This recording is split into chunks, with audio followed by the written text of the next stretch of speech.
What's going on YouTube? JT Born here, and welcome back to another edition of my DC comic book reviews. And in this video, we're going to be talking about Batman Detective Comics, issue number 1107. This one is written by Tom Taylor with artwork by Pete Woods. This is the start of a new story arc. As you can see here, this is Gotham's new Trinity starts here. So it's going to be a team up between Batman, Green Arrow, and Black Canary. I enjoy me some Green Arrow. I was a little sad when the Chris Condon run came to an unfortunate closing, but that was like my favorite book going on at DC at the time. And that one ended, Batman and Robin ended by Philip Kennedy Johnson. I'm like, what do I really have left that I'm really looking forward to reading? But thankfully, at least I have something like Detective Comics, which has been pretty good under Tom Taylor. It's a lot better than I expected it to be honest. Not to say that the guy's incapable of writing good stuff, because he has written good stuff, but he's also written some stuff that's been, well, less than stellar at times. But he's been really doing well with Detective Comics, so got to give props and credit where credit is due.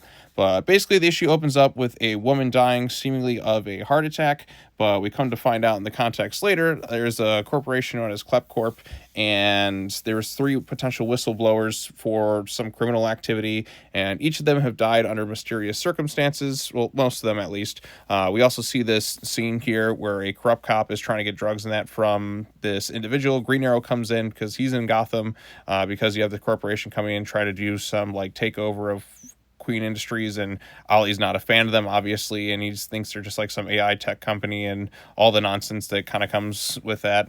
And yeah, there's definitely some shade thrown at generative AI, which I totally don't blame him for, because there's a lot of slop out there and no real artistic integrity for it all. So, but yeah, this guy, Oliver Queen, tries to, like, he shoots this guy in the hand, and he's ready to kind of take him in, but we come to find out that this was actually like Bruce in disguise as this person, so that way he can plant the drugs, because they're not actually real drugs he's getting off of them. It's actually like fake stuff, so he can kind of plant a tracker to see where this guy's going, because like to find the location, like a witness protection and all that other stuff going on there. So there's some mystery going on in the city in that regards. But I like this too. There's a bit of a clash. I mean, even though like Batman and Green Arrow respect each other, given they're both like, you know, crime fighters, and but they're also like these rich billionaires who do their things.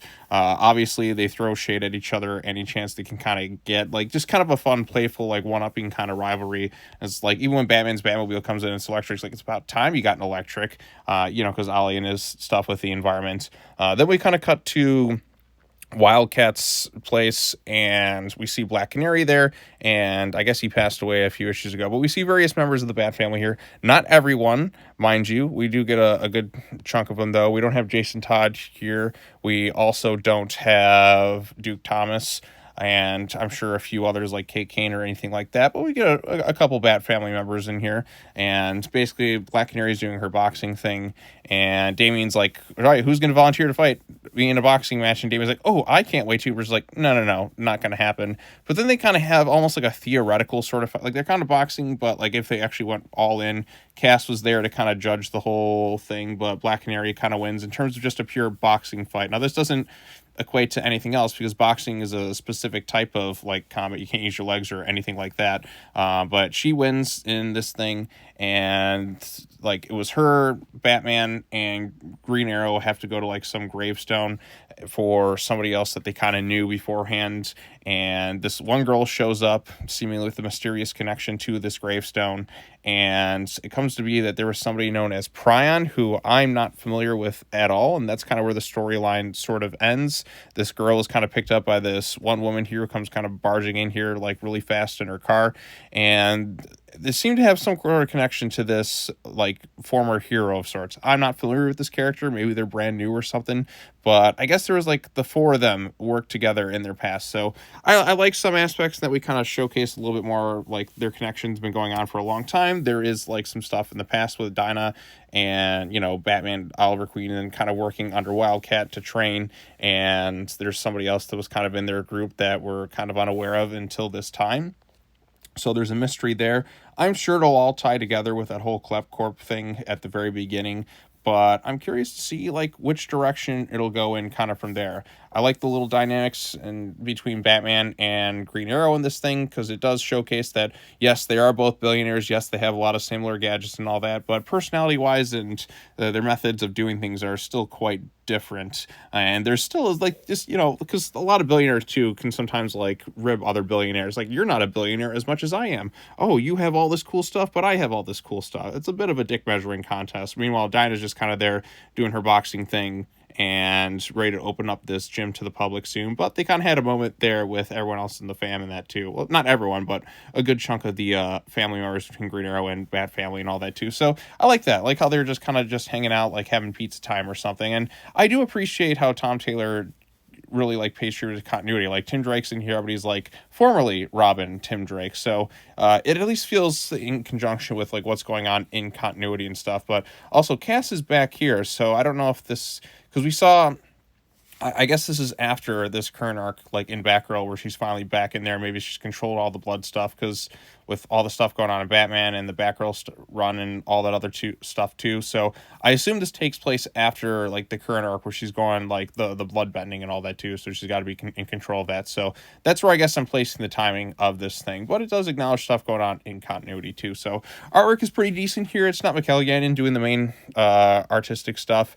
It's Pete Woods, who was recently working on Titans, but moved over to what I consider a much better book than, you know, that previous run of Titans, where it was like Layman and him working on it. Artwork is still pretty solid throughout.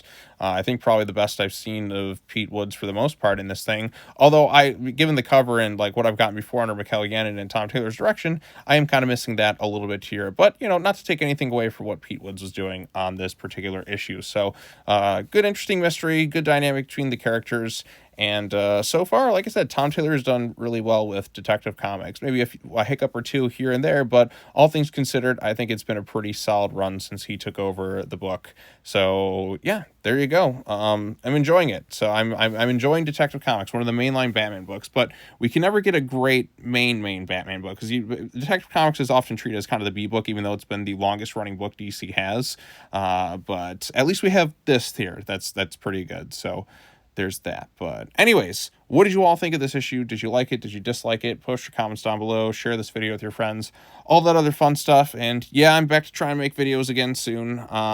Just trying to get back into the swing of things after just some of the stuff that went down kind of recently. So if you want to know more about that, you can check out the previous video I did, which was an after the movie, where I kind of explain it more. But yeah, I kind of lost the urge to make videos for a few days, and I wasn't sure if I was going to come back soon, but I'm like, you know what? I got to get back into the swing of things. I enjoy making this stuff, and it puts me in a better mood. Sometimes not I mean, for the most part, it puts me in a better mood. Sometimes you got to talk about something you just don't like to do, or if you don't have the passion in it, it's probably best to just kind of let it just settle somewhere else for a few days. But yeah, now we're back into the swing of things. But yeah, all right, well, that's all I have to say. As always, take care now. Bye bye then, and I'll see you all in the next video. Peace out.